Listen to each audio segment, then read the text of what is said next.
You mentioned community. Can you tell me more about the community you serve? I think we're on South Austin Street. Yeah, we're called South Central Durham. And so we're about 0.8 miles from North Carolina Central University. We are on 2200 South Austin Avenue.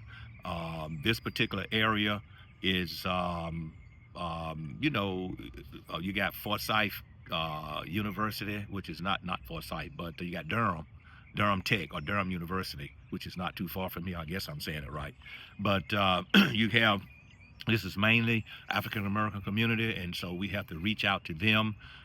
We have to make sure that we take the energy of a lot of the youth and that we channel it in a positive way, because a lot of times you hear negative stuff about what the youth are doing and things like that, and we're going to change that dynamic so that they can begin to hear positive things, going on in the community. And one of the things that we also do, we give out gun locks, because a lot of times kids get killed because guns are not secure.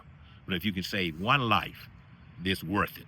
And so the gun locks are in English and in Spanish. I also give them to other churches as well. We also do a food giveaway.